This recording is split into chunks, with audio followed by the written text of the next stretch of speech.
Okay, 2 times out of 3, your teacher keeps talking after the video's over. We could make our own little word problem. So just don't see the clock all the time, sorry. So we were right here dividing when the video ended before. So 3 goes into 22, 7 times. 7 times 3 is 21. Subtract, you get 1 and 8. You have to bring down the next number. 3 goes into 18 6 times.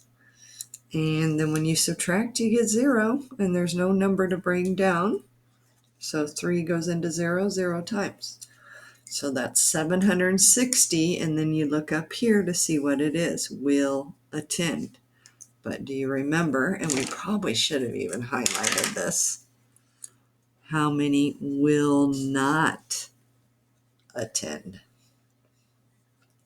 So now we have to take, I'm just going to bring it down here because we're not going to do these next two. I've pared the 17 down to 6. So we're just going to do 6 more for practice because I know you guys are getting tired of this because they're pretty much all the same. So will not attend would be how many? 1,140 students minus the 760 who will attend, and then that's going to be how many will not attend. So the total number in the school minus how many are going to go, and we know these are the ones going because we labeled it ahead of time. So 14, 11, make it a 10, 1 makes 0. So 14 minus 6 is 8. 10 minus 7 is 3. So let's just add and make sure that's right. 0, 14, 10, 11. Yep. So 380 will not attend.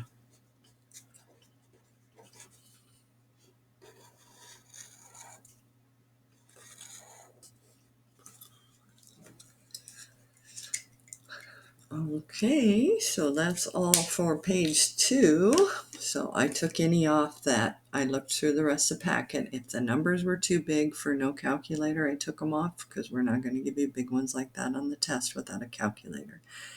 And if they weren't part of this module, I took them off. So that narrowed it down to 6 more. This one just had kind of big numbers, so we're going to go on to number 10. This one had nice numbers, not too large, not too small. And I like it because one of the things that you need in the problem is written in words rather than as a number, and sometimes that kind of tricks students. So here we're comparing buses to students. Buses to students. So I can see right here, this is going to be buses, and this is going to be students.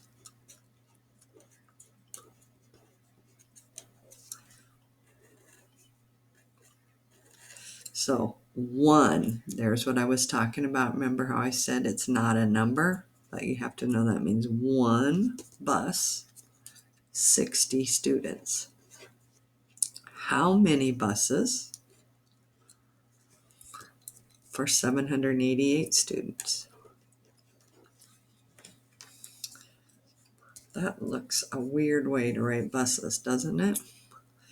Okay, so now we get 60 times x, because I don't see any pattern here, so I need to do the math, equals 788 times 1. So that would just be 788. So that's our nice simple problem. So 60 times x, then you put the equal sign in, because like I said on page 1, we set the cross products equal.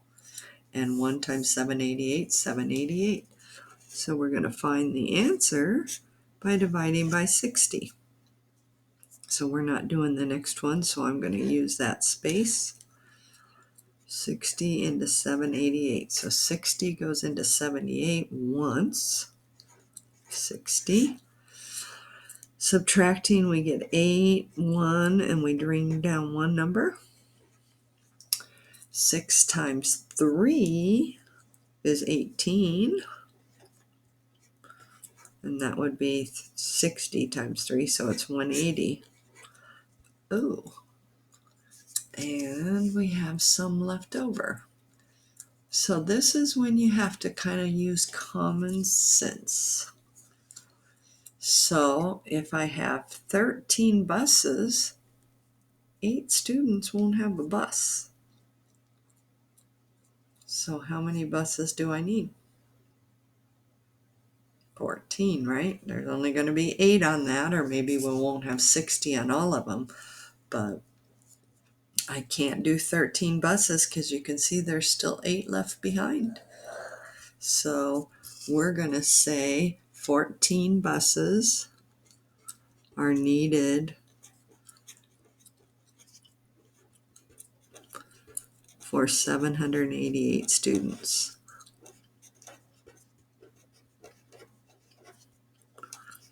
And I want to tell you, there's a lot of students that say on this, why don't you divide it out? And if this is a 1 following it, then it stays 13, because 13 is not enough. Even if it's 13.1, I still need 14 buses because there's 8 people without a bus.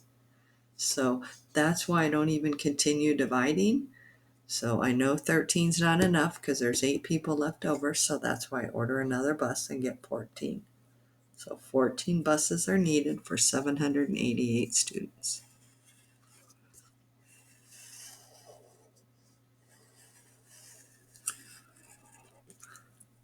And the next two both have too large a numbers. So we're going to go down to the last one on this page. Everybody good on that? Okay, if you want, why don't you turn off your camera? This is another really good one to practice for the test. So turn off your video and do this one on your own first, and then we'll come back together and check, okay? That way you get some practice on your own, because that's the best way to learn, is practicing on your own. Okay, I can see they're comparing centimeters to miles. So I'm going to put centimeters and I'm going to put miles. So 8 centimeters on a map represents 60 miles in the real world. How many miles? So the minute I read those 3 words, I go down to miles and I go X. Students love to put X up there. They just always think X is on the top. The minute you see how many or how much of something, you put X. By, and here's another one. See how they wrote the word as, wrote the number as a word? So you got to pick up on that. 1 centimeter. So this is 1. And so this is a nice little cross multiplying problem. So 8x, or 8 times x, equals 60. Divide by 8, divide by 8. And this turns out to be 1x, which is just x. And then we need to divide 8 into 60. And hopefully you realize that that's not going to go in evenly, is it? So we're going to have to get a decimal. So 8 times 7 is 56. And when we subtract that, we get 4. But we go, whoa, this didn't end. So do you remember in Module 2 how we did this? Remember you had 2 problems on your Module 2 test where you had to divide it. So 60 is the same thing as 60.0. Adding a 0.0 doesn't hurt it, but it will help me get my decimal. So the point goes straight up. 8 goes into 40 5 times. So see, 1 extra step, and now I know it's 7.5. And what's the label? Miles.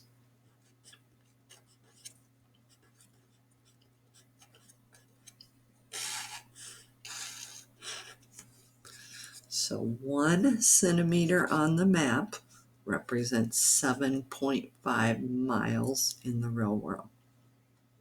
So hopefully everybody remembers that, because I can't leave that 4 there. So I could have went 4 over 8 and wrote 7.5 miles, or I could put in a decimal, because that's where 60s is, add a 0 behind it. 8 goes into 40 5 times. So it's 7, and the decimal always goes straight up. And a lot of students go, I don't understand how you can do that. Just add in a 0. Well, 60.0 is still 60. I didn't change the value. I just added a 0 after the decimal. Okay, so couple there.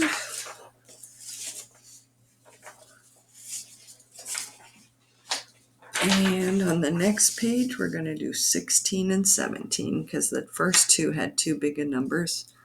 I mean, we could do them if we had to, but it gets a little tedious after you do 1,055 of these. So 15 blocks weigh 80 grams. So I can see I'm comparing blocks, grams, blocks, grams. So let's write that. So blocks, grams.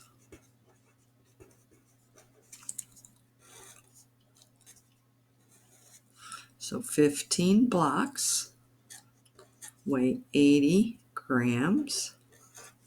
How many grams? So I immediately go to grams and put my X there. Will 4 blocks weigh? So I see I can't multiply or divide here.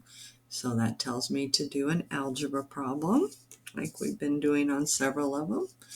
So going across this way, we get 15x, or 15 times x, equals 80 times 4. So 15 times x, 8 times 4 is 32, and then add a 0. This one looks like it's going to be a decimal too, doesn't it? So since we're not doing the one above, let's go up there and do our math.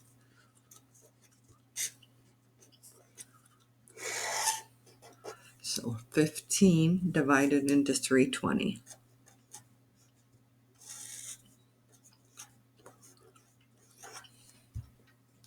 So 15 doesn't go into 3. 15 goes into 32 twice. So 15 times 2 is 30.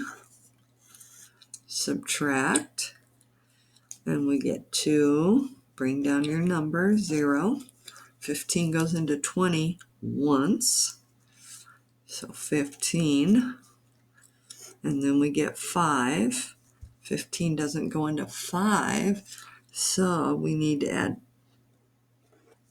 0.0. So bring down that 0.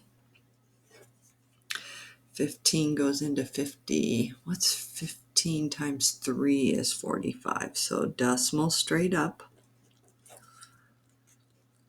Uh-oh, what do you notice? Then we add another 0. And this is going to be another 3 and another 3 and another 3 and another 3. Do you see that? Because it's going to keep going. 50, subtract 45, 50, subtract 45, 50. So it's going to keep doing the same thing. 15 goes into 50 3 times. So do you all know how to write that correctly? So you write what repeats once. Don't write 0.33. That will be counted wrong by Alex and by teachers. So that would be 21.3 with a bar. It didn't say to round, so we are not allowed to round. And then we look for the label, which would be X, is grams. We could have also written it as a fraction. So when we had the 5 here, we could have went 5 over 15, which is 1/3. So we could say 21 1/3 grams. So either one of those would be good. On a test or a quiz, we'd tell you, we'd say write your answer as a mixed number. Write your answer as a repeating decimal. Write your answer as an improper fraction. So we will tell you, and I looked through your Alex test, and it does tell you. It'll say write a fraction. Then it'll say write a mixed number. always says to make sure you simplify them.